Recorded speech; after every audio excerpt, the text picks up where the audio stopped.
Les versets du Coran évoquant le soleil et la lune soulignent que chacun se déplace dans une certaine orbite. C'est lui qui a créé la nuit et le jour, le soleil et la lune. Chacun vogue dans une orbite.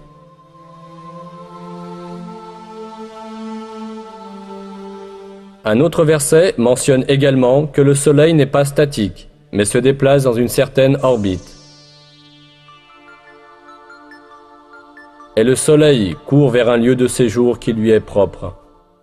Telle est la détermination du Tout-Puissant, de l'Omniscient.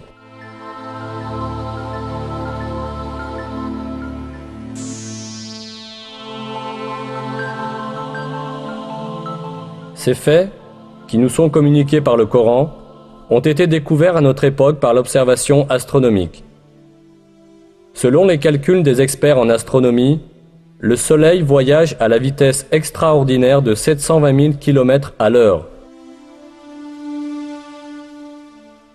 Cela signifie que le Soleil parcourt environ 17 280 000 km par jour.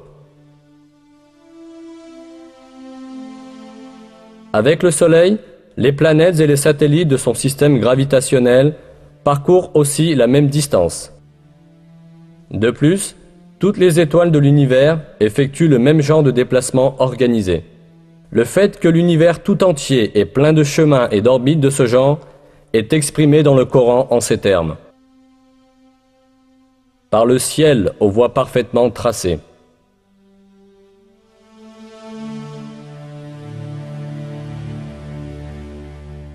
À l'époque où le Coran a été révélé, l'humanité ne possédait pas les télescopes ni les techniques d'observation de pointe que nous avons aujourd'hui, et qui permettent d'observer l'espace sur des millions de kilomètres.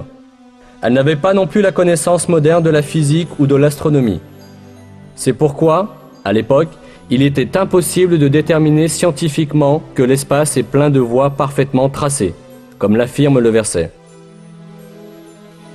Cependant, ce fait est déclaré explicitement dans le Coran, qui a été révélé à cette époque, parce que le Coran est la parole de Dieu.